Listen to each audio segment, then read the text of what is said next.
ਇਹ ਹਫ਼ਤਾਵਾਰ ਬਾਈਬਲ ਦਾ ਦਰਸੀਵਾਸ Plainfield Christian Science Church Independent ਵੱਲੋਂ ਹੈ, ਜਿਹੜਾ ਨਿਊ ਜਰਸੀ ਅਮਰੀਕਾ ਵਿੱਚ ਹੈ। ਹੋਰ ਮਾਲੂਮਾਤ ਲਈ ਤੁਸੀਂ ਸਾਡੀ ਵੈਬਸਾਈਟ ਵੇਖੋ www.plainfieldcs.com। ਇਹ ਸਬਕ 10 ਜੁਲਾਈ 2022 ਐਤਵਾਰ ਦੇ ਦਿਨ ਹਫ਼ਤੇ ਦੇ ਅਖੀਰ ਉੱਤੇ ਤੁਹਾਡੇ ਪੜ੍ਹਨ ਲਈ ਤਿਆਰ ਕੀਤਾ ਗਿਆ ਹੈ। ਮਜ਼ਮੂਨ, ਸਾਕਰਾਮੈਂਟ, ਸੁਨਹਿਰੀ ਮਤਨ, ਅਮਸਾਲ। ਸ਼ਰੀਰਾਂ ਦੇ ਜ਼ਬੀਹਾਂ ਤੋਂ ਖੁਦਾਵੰਦ ਨੂੰ ਨਫ਼ਰਤ ਹੈ, ਪਰ ਰਾਸਤਕਾਰ ਦੀ ਦੁਆ ਵਿੱਚ ਉਹਦੀ ਖੁਸ਼ੀ ਹੈ। ਜਵਾਬੀ ਪੜ੍ਹਾਈ। ਜ਼ਬੂਰ। ਐ ਮੇਰੇ ਰੱਬ, ਮੇਰੇ ਅੰਦਰ ਪਾਕ ਦਿਲ ਪੈਦਾ ਕਰ ਤੇ ਮੇਰੇ ਬਾਤਨ ਵਿੱਚ ਨਵੀਂ ਰੂਹ ਪਾ। ਮੈਨੂੰ ਆਪਣੇ ਹਜ਼ੂਰ ਤੋਂ ਖਾਰਜ ਨਾ ਕਰ ਤੇ ਆਪਣੀ ਰੂਹ ਨੂੰ ਮੈਥੋਂ ਵੱਖ ਨਾ ਕਰ।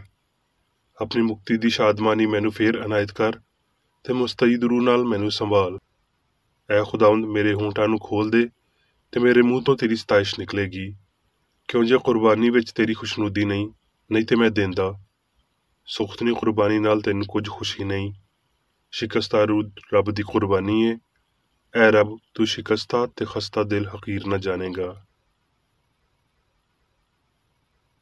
ਦਰਸੀਵਾਜ਼ ਬਾਈਬਲ ਵਿੱਚੋਂ ਮੀਕਾ। ਮੈਂ ਕੀ ਲੈ ਕੇ ਖੁਦਾਵੰਦ ਦੇ ਹਜ਼ੂਰ ਆਵਾਂ ਤੇ ਰੱਬ ਤਾਲਾ ਨੂੰ ਕਿਉਂ ਸਜਦਾ ਕਰਾਂ? ਕੀ ਸੁਖਤਨੀ ਕੁਰਬਾਨੀਆਂ ਤੇ 1 ਸਾਲ ਦੇ ਬੱਚਿਆਂ ਨੂੰ ਲੈ ਕੇ ਉਹਦੇ ਹਜ਼ੂਰ ਆਵਾਂ? ਕੀ ਖੁਦਾਵੰਦ 1000 ਮੈਂਡਿਆਂ ਨਾਲ ਜਾਂ ਤੇਲ ਦੀਆਂ 10,000 ਨਹਿਰਾਂ ਨਾਲ ਖੁਸ਼ ਹੋਵੇਗਾ? ਕੀ ਮੈਂ ਆਪਣੇ ਪਲੋਠੇ ਨੂੰ ਆਪਣੇ ਪਾਪ ਦੇ ਬਦਲੇ ਵਿੱਚ ਤੇ ਆਪਣੀ ਔਲਾਦ ਨੂੰ ਆਪਣੀ ਜਾਨ ਦੀ ਖਤਾ ਦੇ ਬਦਲੇ ਵਿੱਚ ਦੇ ਦੇਵਾਂ? ਐ ਇਨਸਾਨ, ਉਹਨੇ ਤੇਰੇ ਉੱਤੇ ਨੇਕੀ ਜ਼ਾਹਿਰ ਕਰ ਦਿੱਤੀ ਏ।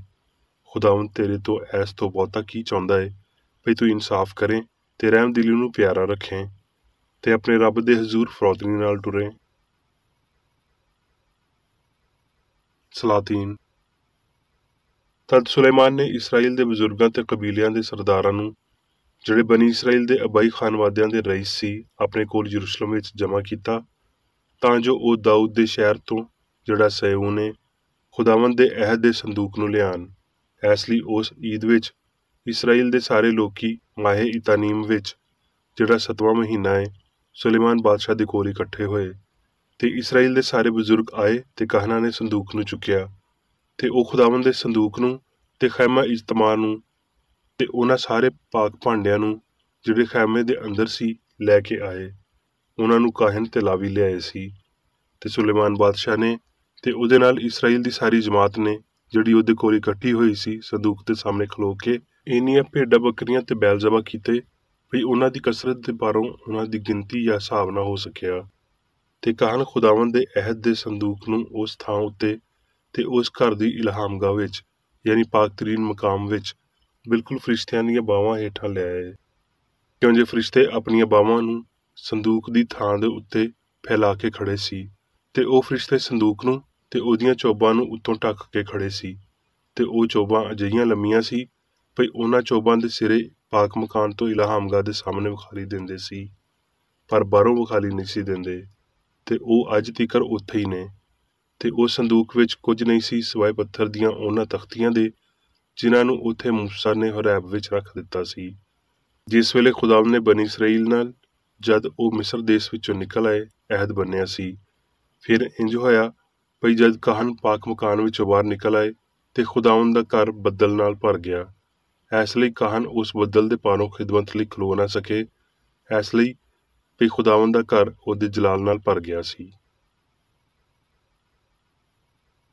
ਰੋਮੀਓ। ਇਸ ਲਈ ਐ ਭਰਾਵੋ, ਮੈਂ ਰੱਬ ਦੀਆਂ ਰਹਿਮਤਾਂ ਯਾਦ ਕਰਵਾ ਕੇ ਤੁਹਾਡੇ ਅੱਗੇ ਮਿੰਨਤ ਕਰਦਾ ਵਾਂ ਭਈ ਆਪਣੇ ਬਦਨ ਅਜਿਹੀ ਕੁਰਬਾਨੀ ਹੋਣ ਲਈ ਨਜ਼ਰ ਕਰੋ, ਜਿਹੜੀ ਜਿਉਂਦੀ ਤੇ ਪਾਕ ਤੇ ਰੱਬ ਨੂੰ ਪਸੰਦੀਦਾ ਹੋਵੇ। ਇਹੀ ਤੁਹਾਡੀ ਮਾਕੂਲ ਇਬਾਦਤ ਏ। ਤੇ ਇਸ ਜਹਾਨ ਦੇ ਹਮ ਸ਼ਕਲ ਨਾ ਬਣੋ, ਬਲਕਿ ਸਿਆਣ ਨਵੀਂ ਹੋ ਜਾਣ ਨਾਲ ਆਪਣੀ ਸੂਰਤ ਬਦਲਦੇ ਜਾਓ, ਤਾਂ ਜੋ ਰੱਬ ਦੀ ਨੇਕ ਤੇ ਪਸੰਦੀਦਾ ਤੇ ਕਾਮਲ ਮਰਜ਼ੀ ਤਜਰਬੇ ਨਾਲ ਪਤਾ ਕਰਦੇ ਜਾਓ। ਮੱਤੀ। ਤੇ ਈਦੇ ਫਤੀਰ ਦੇ ਪਹਿਲੇ ਦਿਨ ਚੇਲਿਆਂ ਨੇ ਯਿਸੂ ਦੇ ਕੋਲ ਆ ਕੇ ਆਖਿਆ, ਤੂੰ ਕਿੱਥੇ ਚਾਹੁੰਦਾ ਹੈ ਵੀ ਅਸੀਂ ਤੇਰੇ ਲਈ ਫਸਹ ਖਾਣ ਦੀ ਤਿਆਰੀ ਕਰੀਏ? ਉਹਨੇ ਆਖਿਆ, ਸ਼ਹਿਰ ਵਿੱਚ ਫਲਾਂ ਬੰਦੇ ਦੇ ਕੋਲ ਜਾ ਕੇ ਆਖਣਾ, ਉਸਤਾਦ ਆਖਦਾ ਏ ਭਈ ਮੇਰਾ ਵੇਲਾ ਨੇੜੇ ਹੈ, मैं अपने चेलिਆਂ ਦੇ ਨਾਲ ਤੇਰੇ ਵੱਲ ਈਦੇ ਫਸਾ ਕਰਾਂਗਾ। ਤੇ ਜਿਵੇਂ ਯਿਸੂ ਨੇ ਚੇਲਿਆਂ ਨੂੰ ਹੁਕਮ ਦਿੱਤਾ ਸੀ, ਉਹਨਾਂ ਨੇ ਉਂਝ ਹੀ ਕੀਤਾ ਤੇ ਫਿਸਾ ਤਿਆਰ ਕੀਤੀ। ਜਦੋਂ ਸ਼ਾਮ ਹੋਈ ਤੇ ਉਹ 12 ਚੇਲਿਆਂ ਦੇ ਨਾਲ ਖਾਣਾ ਖਾਣ ਬੈਠਿਆ ਸੀ। ਜਦੋਂ ਉਹ ਖਾ ਰਹੇ ਸੀ ਤੇ ਯਿਸੂ ਨੇ ਰੋਟੀ ਲਈ ਤੇ ਬਰਕਤ ਦੇ ਕੇ ਤੋੜੀ ਤੇ ਚੇਲਿਆਂ ਨੂੰ ਦੇ ਕੇ ਆਖਿਆ, ਲਓ ਖਾਓ, ਇਹ ਮੇਰਾ ਬਦਨ ਹੈ। ਫਿਰ ਪਿਆਲਾ ਲੈ ਕੇ ਸ਼ੁਕਰ ਕੀਤਾ ਤੇ ਉਹਨਾਂ ਨੂੰ ਆਖਿਆ, ਤੁਸੀਂ ਸਾਰੇ ਇਹਦੇ ਵਿੱਚੋਂ ਪੀਓ, ਕਿਉਂ ਜੇ ਇਹ ਮੇਰਾ ਉਹ ਅਹਿਦ ਦਾ ਖੂਨ ਹੈ ਜਿਹੜਾ ਬਥੇਰਿਆਂ ਦੇ ਪਾਪਾਂ ਦੀ ਮੁਆਫੀ ਲਈ ਵਗਾਇਆ ਜਾਂਦਾ ਹੈ। ਮੈਂ ਤੁਹਾਨੂੰ ਆਖਦਾ ਵਾਂ ਭਈ ਅੰਗੂਰ ਦਾ ਇਹ ਸ਼ੀਰਾ ਫੇਰ ਕਦੀ ਨਹੀਂ ਪੀਵਾਂਗਾ, ਉਸ ਦਿਨ ਤੀਕਰ ਭਈ ਤੁਹਾਡੇ ਨਾਲ ਆਪਣੇ ਪਿਓ ਦੀ ਬਾਦਸ਼ਾਹੀ ਵਿੱਚ ਨਵਾਂ ਨਾ ਪੀਵਾਂ। ਯੋਹੰਨਾ। ਇਹਦੇ ਤੇ ਪੌਲੁਸ ਨੇ ਯਿਸੂ ਨੂੰ ਕੋੜੇ ਲਗਵਾਏ। ਇਹਦੇ ਤੇ ਉਹਨੇ ਉਹਨੂੰ ਉਹਨਾਂ ਦੇ ਹਵਾਲੇ ਕੀਤਾ ਭਈ ਮਸਲੂਬ ਕੀਤਾ ਜਾਵੇ, ਤੇ ਉਹ ਆਪਣੀ ਸੂਲੀ ਆਪ ਚੁੱਕ ਕੇ ਉਸ ਥਾਂ ਤੀਕਰ ਬਾਹਰ ਗਿਆ ਜਿਹੜੀ ਖੋਪੜੀ ਦੀ ਥਾਂ ਅਖਵਾਉਂਦੀ ਏ, ਜਿਹਦਾ ਤਰਜਮਾ ਇਬਰਾਨੀ ਵਿੱਚ ਗੁਲਗਤਾ ਏ। ਉੱਥੇ ਉਹਨਾਂ ਨੇ ਉਹਨੂੰ ਤੇ ਉਹਦੇ ਨਾਲ ਹੋਰ 2 ਬੰਦਿਆਂ ਨੂੰ ਸੂਲੀ ਚਾੜਿਆ, ਇੱਕ ਨੂੰ ਇੱਧਰ ਤੇ ਦੂਜੇ ਨੂੰ ਉੱਧਰ, ਤੇ ਯਿਸੂ ਨੂੰ ਵਿਚਾਲੇ। ਯੋਹੰਨਾ। ਹਫ਼ਤੇ ਦੇ ਪਹਿਲੇ ਦਿਨ ਮਰੀਅਮ ਮਗਦਲੀਨੀ ਅਜੇ ਤੜਕੇ ਭਈ ਹਲੇ ਹਨੇਰਾ ਹੀ ਸੀ, ਕਬਰ ਉੱਤੇ ਆਈ ਤੇ ਪੱਥਰ ਨੂੰ ਕਬਰ ਉੱਤੋਂ ਹਟਿਆ ਵੇਖਿਆ। ਯਿਸੂ ਨੇ ਉਹਨੂੰ ਆਖਿਆ, ਮਰੀਅਮ। ਉਹਨੇ ਮੁੜ ਕੇ ਉਹਨੂੰ ਇਬਰਾਨੀ ਜ਼ਬਾਨ ਵਿੱਚ ਆਖਿਆ, ਐ ਰਬੂਨੀ, ਯਾਨੀ ਐ ਉਸਤਾਦ। ਯਿਸੂ ਨੇ ਉਹਨੂੰ ਆਖਿਆ, ਮੈਨੂੰ ਹੱਥ ਨਾ ਲਾ, ਕਿਉਂ ਜੇ ਮੈਂ ਹਲੇ ਤੀਕਰ ਪਿਓ ਦੇ ਕੋਲ ਉੱਤੇ ਨਹੀਂ ਗਿਆ, ਪਰ ਮੇਰੇ ਭਰਾਵਾਂ ਦੇ ਕੋਲ ਜਾ ਕੇ ਉਹਨਾਂ ਨੂੰ ਆਖ ਭਈ ਮੈਂ ਆਪਣੇ ਪਿਓ ਤੇ ਤੁਹਾਡੇ ਪਿਓ ਤੇ ਆਪਣੇ ਰੱਬ ਤੇ ਤੁਹਾਡੇ ਰੱਬ ਦੇ ਕੋਲ ਉੱਤੇ ਜਾਣਾ ਵਾਂ। ਯੋਹੰਨਾ।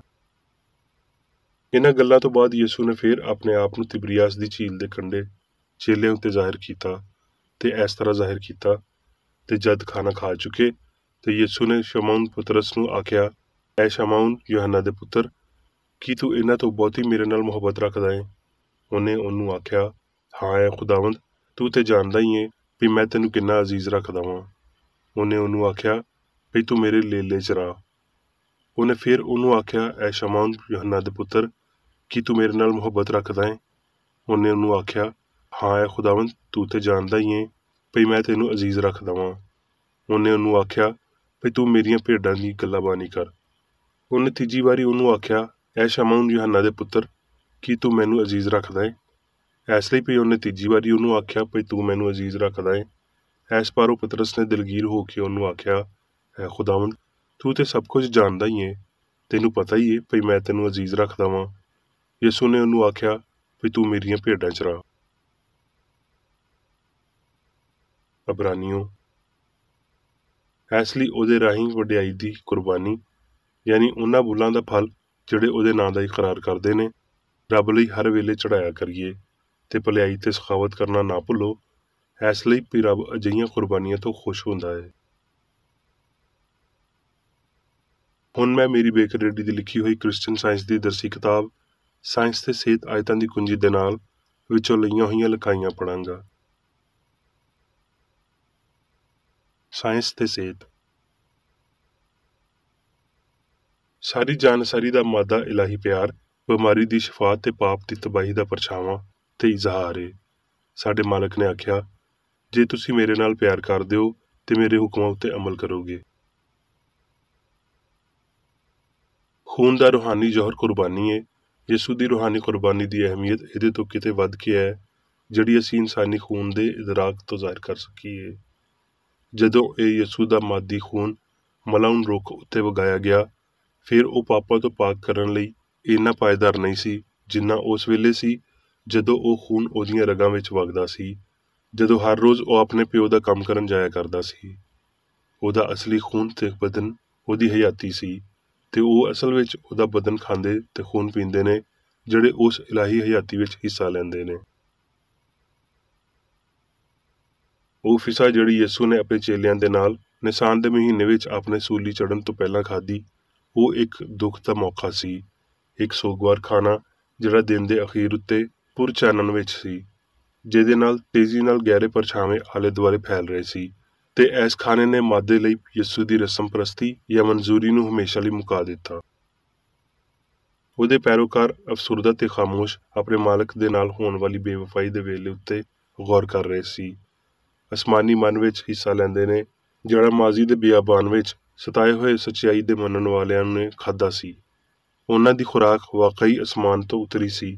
ਬਿਮਾਰਾਂ ਨੂੰ ਸ਼ਿਫਾ ਦੇਣ ਤੇ ਗਲਤੀ ਨੂੰ ਬਾਹਰ ਕੱਢਣ ਵਾਲੀ ਰੂਹਾਨੀ ਹਸਤੀ ਦੀ ਇਹ ਬਹੁਤ ਵੱਡੀ ਅਸਲੀਅਤ ਸੀ। ਉਹਨਾਂ ਦੇ ਮਾਲਕ ਨੇ ਉਹਨਾਂ ਨੂੰ ਇਹ ਪਹਿਲੇ ਹੀ ਵਾਜ਼ਿਹ ਕਰ ਦਿੱਤਾ ਸੀ ਤੇ ਹੁਣ ਇਹ ਰੋਟੀ ਉਹਨਾਂ ਨੂੰ ਖੁਰਾਕ ਦੇ ਰਹੀ ਸੀ ਤੇ ਉਹਨਾਂ ਨੂੰ ਕਾਇਮ ਰੱਖ ਰਹੀ ਸੀ। ਉਹ ਇਸ ਰੋਟੀ ਨੂੰ ਘਰ ਘਰ ਅਪਣਾਉਂਦੇ ਸੀ, ਉਹਨੂੰ ਦੂਜਿਆਂ ਲਈ ਤੋੜਦੇ, ਵਜ਼ਾਹਤ ਕਰਦੇ ਸੀ ਤੇ ਹੁਣ ਉਹਨੇ ਉਹਨਾਂ ਨੂੰ ਤਸੱਲੀ ਦਿੱਤੀ। ਰੂਹਾਨੀ ਹਸਤੀ ਦੀ ਇਸ ਸੱਚਾਈ ਲਈ ਉਹਨਾਂ ਦਾ ਮਾਲਕ ਜ਼ੁਲਮ ਬਰਦਾਸ਼ਤ ਕਰਨ ਨੂੰ ਸੀ ਤੇ ਦੁੱਖ ਦਾ ਇਹ ਪਿਆਲਾ ਅਖੀਰੀ ਕਤਰੇ ਤੀਕਰ ਖੁਸ਼ਕ ਹੋਣ ਨੂੰ ਸੀ। ਉਹਨੇ ਉਹਨਾਂ ਨੂੰ ਛੱਡ ਦੇਣਾ ਸੀ। ਉਹਦੇ ਉੱਤੇ ਛਾਣ ਵਾਲੀ ਅਬਦੀ ਫਤਹ ਦੇ ਵੱਡੇ ਜਲਾਲ ਦੇ ਨਾਲ ਉਹਨੇ ਸ਼ੁਕਰ ਕੀਤਾ ਤੇ ਆਖਿਆ, ਤੁਸੀਂ ਸਾਰੇ ਇਹਦੇ ਵਿੱਚੋਂ ਪੀਓ।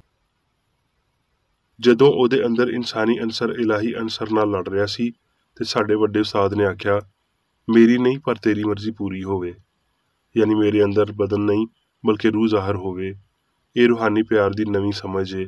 ਇਹ ਸਭ ਕੁਝ ਮਸੀਹ ਜਾਂ ਸੱਚਾਈ ਲਈ ਮੁਹੱਈਆ ਕਰਦਾ ਏ। ਇਹ ਵੈਰੀਆਂ ਨੂੰ ਬਰਕਤ ਦਿੰਦਾ, ਬਿਮਾਰਾਂ ਨੂੰ ਸ਼ਿਫਾ ਦਿੰਦਾ, ਗਲਤੀਆਂ ਨੂੰ ਬਾਹਰ ਕੱਢਦਾ, ਪਾਪਾਂ ਤੇ ਖਤਾਵਾਂ ਵਿੱਚ ਮਰੇ ਹੋਏ ਲੋਕਾਂ ਨੂੰ ਜ਼ਿੰਦਾ ਕਰਦਾ ਤੇ ਜਿਹੜੇ ਦਿਲ ਦੇ ਗਰੀਬ ਤੇ ਫਰੋਤਨ ਨੇ ਉਹਨਾਂ ਨੂੰ ਅੰਜੀਲ ਦੀ ਖੁਸ਼ਖਬਰੀ ਸੁਣਾਉਂਦਾ ਏ। ਰੱਬ ਦੇ ਅਖੀਰੀ ਖਾਣੇ ਤੇ ਗਲੀਲ ਦੀ ਝੀਲ ਦੇ ਕੰਢੇ ਉੱਤੇ ਇੱਕ ਸਵੇਰ ਦੇ ਵੇਲੇ ਇੱਕ ਖੁਸ਼ਗਵਾਰ ਮੁਲਾਕਾਤ ਵਿੱਚ ਆਪਣੇ ਸ਼ਾਗਿਰਦਾਂ ਨਾਲ ਉਹਦੇ ਰੂਹਾਨੀ ਨਾਸ਼ਤੇ ਵਿੱਚ ਕਿੰਨਾ ਫਰਕ ਹੈ। ਉਹਦਾ ਦੁੱਖ ਜਲਾਲ ਵਿੱਚ ਬਦਲ ਗਿਆ ਸੀ ਤੇ ਉਹਦੇ ਸ਼ਾਗਿਰਦ ਪਸ਼ੇਮਾਨੀ ਵਿੱਚ ਦੁਖੀ ਹੋਏ, ਦਿਲ ਦੀ ਕਾਂਟ ਛਾਂਟ ਹੋਈ ਤੇ ਤਕੱਬਰ ਦੀ ਮਲਾਮਤ ਹੋਈ। ਨਵੀਂ ਲੋਹ ਦੇ ਤਲੂ ਹੋਣ ਤੇ ਸਾਡੇ ਖੁਦਾਵੰਦ ਦੇ ਨਾਲ ਇਹ ਰੂਹਾਨੀ ਮੁਲਾਕਾਤ ਸੁਬਹ ਦਾ ਉਹ ਨਾਸ਼ਤਾ ਹੈ ਜਿਹਦੀ ਯਾਦ ਮਸੀਹੀ ਸਾਇੰਸਦਾਨ ਮਨਾਉਂਦੇ ਨੇ। ਦੂਜੀ ਵਾਰ ਉਹਦੀ ਹਜ਼ੂਰੀ ਹਾਸਲ ਕਰਨ ਲਈ ਤੇ ਖਾਮੋਸ਼ੀ ਦੇ ਨਾਲ ਇਲਾਹੀ ਅਸੂਲ ਮੁਹੱਬਤ ਦੇ ਨਾਲ ਸ਼ਰਾਕਤ ਕਰਨ ਲਈ ਉਹ ਮਸੀਹ ਸੱਚਾਈ ਦੇ ਅੱਗੇ ਸਜਦਾ ਕਰਦੇ ਨੇ। ਉਹ ਉਹਨਾਂ ਦੇ ਖੁਦਾਵੰਦ ਦੀ ਮੌਤ ਉੱਤੇ ਫਤਹ, ਮੌਤ ਦੇ ਬਾਅਦ ਉਹਦੀ ਬਦਨੀ ਅਜ਼ਮਾਇਸ਼, ਇਨਸਾਨੀ ਅਜ਼ਮਾਇਸ਼ ਦੀ ਇਸ ਮਿਸਾਲ ਤੇ ਜਦੋਂ ਉਹ ਮਾਦੀ ਨਜ਼ਰ ਤੋਂ ਗਾਇਬ ਉੱਤੋਂ ਚੁੱਕਿਆ ਗਿਆ ਤੇ ਮਾਦੇ ਜਾਂ ਬਦਨ ਤੋਂ ਉੱਤੇ ਉਹਦੇ ਰੂਹਾਨੀ ਤੇ ਅਖੀਰੀ ਸਾਊਦ ਨੂੰ ਮਨਾਉਂਦੇ ਨੇ। ਸਾਡਾ ਬਪਤਿਸਮਾ ਸਾਰੀ ਗਲਤੀ ਤੋਂ ਸਾਡੀ ਪਾਕੀਜ਼ਗੀ ਏ। ਸਾਡਾ ਯੂਖਰਿਸਤ ਇੱਕ ਰੱਬ ਦੇ ਨਾਲ ਰੂਹਾਨੀ ਸ਼ਰਾਕਤ ਏ। ਸਾਡੀ ਰੋਟੀ ਜਿਹੜੀ ਅਸਮਾਨ ਤੋਂ ਉਤਰਦੀ ਏ ਸੱਚਾਈ ਏ। ਸਾਡਾ ਪਿਆਲਾ ਸਲੀਬ ਏ। ਸਾਡੀ ਮੈਂ ਯਾਨੀ ਉਹ ਮੈਂ ਜਿਹੜੀ ਸਾਡੀ ਮਾਲਕ ਨੇ ਪੀਤੀ ਤੇ ਆਪਣੇ ਪੈਰੋਕਾਰਾਂ ਨੂੰ ਵੀ ਇਹਦਾ ਹੁਕਮ ਦਿੱਤਾ, ਮੁਹੱਬਤ ਦਾ ਇਲਹਾਮ ਏ। ਯਿਸੂ ਦਾ ਅਖੀਰੀ ਸਬੂਤ ਉਹਦੇ ਤਾਲਬੇ ਇਲਮਾਂ ਲਈ ਸਭ ਤੋਂ ਉੱਚਾ, ਸਭ ਤੋਂ ਬਹੁਤਾ ਯਕੀਨ ਦੇ ਕਾਬਲ, ਸਭ ਤੋਂ ਬਹੁਤਾ ਫਾਇਦਾਮੰਦ ਸੀ। ਵਹਿਸ਼ੀ ਜ਼ਾਲਮਾਂ ਦਾ ਬੁਗਜ਼, ਇਨਸਾਨ ਤੇ ਉਹਨੂੰ ਸਤਾਨ ਵਾਲਿਆਂ ਦੀ ਇੱਜ਼ਤ ਨਾਲ ਮੁਹੱਬਤ ਦੀ ਖੁਦਕੁਸ਼ੀ ਤੇ ਗੱਦਾਰੀ ਰੱਬ ਦੇ ਸੱਚੇ ਇਲਾਹੀ ਖਿਆਲ ਨਾਲ ਰੱਦ ਹੋ ਗਈ। ਜਿਹਦਾ ਯਿਸੂ ਨੂੰ ਸਤਾਨ ਵਾਲਿਆਂ ਨੇ ਮਜ਼ਾਕ ਉਡਾਇਆ ਸੀ ਤੇ ਉਹਨੂੰ ਤਬਾਹ ਕਰਨ ਦੀ ਕੋਸ਼ਿਸ਼ ਕੀਤੀ ਸੀ। ਸੱਚਾਈ ਦਾ ਅਖੀਰੀ ਇਜ਼ਹਾਰ ਜਿਹਦੀ ਯਿਸੂ ਨੇ ਤਾਲੀਮ ਦਿੱਤੀ ਸੀ ਤੇ ਜਿਹਦੇ ਪਾਰੋਂ ਉਹ ਸੂਲੀ ਚਾੜਿਆ ਗਿਆ ਸੀ, ਉਹਨੇ ਜੱਗ ਲਈ ਨਵਾਂ ਜ਼ਮਾਨਾ ਸ਼ੁਰੂ ਕੀਤਾ। ਉਹ ਲੋਕ ਜਿਨ੍ਹਾਂ ਨੇ ਉਹਦੇ ਅਸਰ ਨੂੰ ਰੋਕਣ ਲਈ ਉਹਨੂੰ ਜ਼ਬ੍ਹਾ ਕੀਤਾ, ਉਹਨਾਂ ਨੇ ਹੀ ਉਹਨੂੰ ਬਰਕਰਾਰ ਰੱਖਿਆ ਤੇ ਉਹਨੂੰ ਵਧਾਇਆ। ਉਸ ਪਿਆਲੇ ਦੀ ਕੜਵਾਹਟ ਦੇ ਪਾਰੋਂ ਜਿਹੜਾ ਉਹਨੇ ਪੀਤਾ, ਯਿਸੂ ਇਜ਼ਹਾਰ ਵਿੱਚ ਉੱਤੇ ਚੁੱਕਿਆ ਗਿਆ। ਇਨਸਾਨੀ ਕਾਨੂੰਨ ਨੇ ਉਹਨੂੰ ਰੱਦ ਕੀਤਾ ਪਰ ਉਹ ਇਲਾਹੀ ਸਾਇੰਸ ਨੂੰ ਜ਼ਾਹਿਰ ਕਰ ਰਿਹਾ ਸੀ। ਉਹਦੇ ਵੈਰੀਆਂ ਦੀ ਹੱਦ ਤੋਂ ਬਹੁਤੀ ਬਰਬਰੀਅਤ ਦੇ ਬਾਵਜੂਦ ਉਹ ਮਾਦੇ ਤੇ ਫਾਨੀਅਤ ਦੇ ਇਨਹਰਾਫ ਵਿੱਚ ਰੂਹਾਨੀ ਕਾਨੂੰਨ ਦੇ ਤਹਿਤ ਕੰਮ ਕਰ ਰਿਹਾ ਸੀ ਤੇ ਇਸੇ ਰੂਹਾਨੀ ਕਾਨੂੰਨ ਨੇ ਉਹਨੂੰ ਕਾਇਮ ਰੱਖਿਆ। ਇਲਾਹੀ ਨੂੰ ਹਰ ਮੁਕਾਮ ਤੇ ਇਨਸਾਨ ਉੱਤੇ ਫਾਤਿਹ ਹੋਣਾ ਚਾਹੀਦਾ ਹੈ। ਉਹ ਸਾਇੰਸ ਜਿਹਦੀ ਤਾਲੀਮ ਯਿਸੂ ਨੇ ਦਿੱਤੀ ਤੇ ਉਹਦੇ ਉੱਤੇ ਹਯਾਤੀ ਲੰਘਾਈ, ਉਹਨੂੰ ਹਯਾਤੀ ਮਵਾਦ ਤੇ ਜ਼ਹਾਨਤ ਦੇ ਬਾਰੇ ਸਾਰੇ ਮਾਦੀ ਅਕੀਦਿਆਂ ਉੱਤੇ ਤੇ ਅਜਿਹੇ ਅਕੀਦਿਆਂ ਤੋਂ ਫਰੋਗ ਪਾਉਣ ਲਈ ਬਹੁਤ ਸਾਰੀ ਗਲਤੀਆਂ ਉੱਤੇ ਫਤਹਮੰਦ ਹੋਣਾ ਚਾਹੀਦਾ ਹੈ। ਮੁਹੱਬਤ ਨੂੰ ਨਫ਼ਰਤ ਉੱਤੇ ਹਮੇਸ਼ਾ ਫਤਹਮੰਦ ਹੋਣਾ ਚਾਹੀਦਾ ਹੈ। ਇਸ ਤੋਂ ਪਹਿਲਾਂ ਭਈ ਕੰਡਿਆਂ ਨੂੰ ਤਾਜ ਬਣਾਉਣ ਲਈ ਚੁਣਿਆ ਜਾਵੇ ਤੇ ਰੂਹ ਦੀ ਬਰਤਰੀ ਨੂੰ ਜ਼ਾਹਿਰ ਕੀਤਾ ਜਾਵੇ।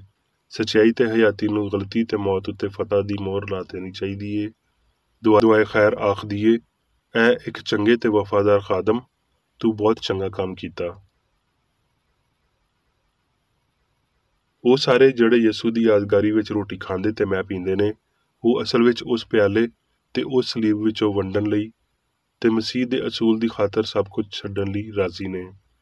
ਤੇ ਫਿਰ ਇਸ ਇਲਹਾਮ ਨੂੰ ਇੱਕ ਮੁਰਦਾ ਰਸਮ ਨਾਲ ਕਿਉਂ ਮਨਸੂਬ ਕੀਤਾ ਜਾਂਦਾ ਹੈ, ਬਜਾਏ ਕਿ ਗਲਤੀ ਨੂੰ ਦੂਰ ਕਰਦਿਆਂ ਹੋਏ ਤੇ ਬਦਨ ਨੂੰ ਪਾਕ ਤੇ ਰੱਬ ਲਈ ਕਬੂਲ ਕਰਨ ਦੇ ਕਾਬਲ ਬਣਾਉਂਦਿਆਂ ਹੋਏ ਇਹ ਵਿਖਾਇਆ ਜਾਵੇ ਕਿ ਸੱਚਾਈ ਦਾ ਫਹਿਮ ਮਿਲਿਆ ਹੋਇਆ ਹੈ। ਜੇ ਮਸੀਹ ਸੱਚਾਈ ਇਜ਼ਹਾਰ ਵਿੱਚ ਸਾਡੇ ਕੋਲ ਆਇਆ ਹੈ ਤੇ ਕਿਸੇ ਦੂਜੀ ਯਾਦਗਾਰੀ ਦੀ ਲੋੜ ਨਹੀਂ ਹੈ, ਕਿਉਂ ਜੇ ਇਜ਼ਹਾਰ ਇਮੈਨੂਅਲ ਜਾਂ ਰੱਬ ਸਾਡੇ ਨਾਲ ਏ, ਤੇ ਜੇ ਕੋਈ ਦੂਜਾ ਸਾਡੇ ਨਾਲ ਏ ਤੇ ਉਹਦੀ ਯਾਦਗਾਰੀ ਮਨਾਉਣ ਦੀ ਕੀ ਲੋੜ ਏ। ਜੇ ਉਹ ਸਾਰੇ ਜਿਨ੍ਹਾਂ ਨੇ ਸਾਕਰਾਮੈਂਟ ਵਿੱਚ ਹਿੱਸਾ ਲਿਆ ਯਿਸੂ ਦੇ ਦੁੱਖਾਂ ਦੀ ਅਸਲ ਵਿੱਚ ਯਾਦਗਾਰੀ ਮਨਾਈ ਸੀ ਤੇ ਉਸ ਪਿਆਲੇ ਵਿੱਚੋਂ ਪੀਤਾ ਸੀ ਤੇ ਉਹ ਜੱਗ ਵਿੱਚ ਇਨਕਲਾਬ ਲਿਆਉਂਦੇ, ਉਹ ਸਾਰੇ ਜਿਹੜੇ ਮਾਦੀ ਅਲਾਮਤਾਂ ਦੇ ਰਾਹੀਂ ਉਹਦੀ ਯਾਦਗਾਰੀ ਨੂੰ ਲੱਭਣ ਵਾਲੇ ਨੇ, ਉਹ ਸੂਲੀ ਚੁੱਕਣਗੇ, ਬਿਮਾਰਾਂ ਨੂੰ ਸ਼ਿਫਾ ਦੇਣਗੇ, ਬਦਰੂਆਂ ਨੂੰ ਕੱਢਣਗੇ ਤੇ ਮਸੀਹ ਸੱਚਾਈ ਦੀ ਖੁਸ਼ਖਬਰੀ ਗਰੀਬਾਂ ਮੰਨਫੀ ਸੋਚ ਵਾਲਿਆਂ ਨੂੰ ਦੇਣਗੇ। ਉਹ 1000 ਸਾਲਾ ਦੌਰ ਲਿਆਉਣਗੇ। ਹੁਣ ਮੈਂ ਮੇਰੀ ਬੇਕਰ ਰੇਡੀ ਵੱਲੋਂ ਚਰਚ ਮੈਨੂਅਲ ਵਿੱਚ ਦਿੱਤੇ ਹੋਏ ਰੋਜ਼ਾਨਾ ਦੇ 3 ਫਰਜ਼ ਪੜਾਂਗਾ।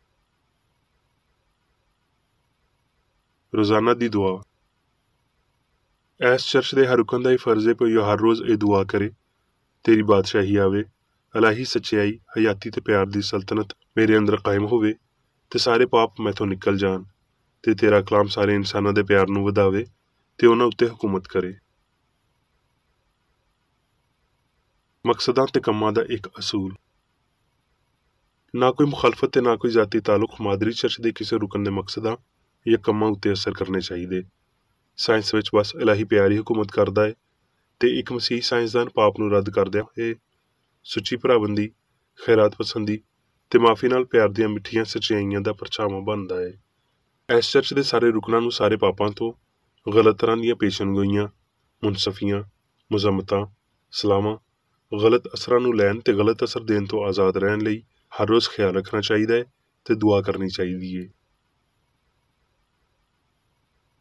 ਫਰਜ਼ ਲਈ ਚੁਸਤੀ। ਇਸ ਚਰਚ ਦੇ ਹਰ ਰੁਕਨ ਦਾ ਇਹ ਫਰਜ਼ ਹੈ ਕਿ ਉਹ ਹਰ ਰੋਜ਼ ਜਾਰਹਾਨਾ ਜ਼ਹਿਨੀ ਸਲਾਹਾਂ ਦੇ ਖਿਲਾਫ ਆਪਣੇ ਆਪ ਨੂੰ ਤਿਆਰ ਰੱਖੇ ਤੇ ਰੱਬ, ਆਪਣੇ ਕਾਇਦ ਤੇ ਇਨਸਾਨਾਂ ਲਈ ਆਪਣੇ ਫਰਜ਼ਾਂ ਨੂੰ ਨਾ ਕਦੀ ਭੁੱਲੇ ਤੇ ਨਾ ਕਦੀ ਨਜ਼ਰਅੰਦਾਜ਼ ਕਰੇ। ਉਹਦੇ ਕੰਮਾਂ ਦੇ ਰਾਹੀਂ ਉਹਦਾ ਇਨਸਾਫ ਹੋਵੇਗਾ, ਉਹ ਬੇਕਸੂਰ ਜਾਂ ਕਸੂਰਵਾਰ ਹੋਵੇਗਾ।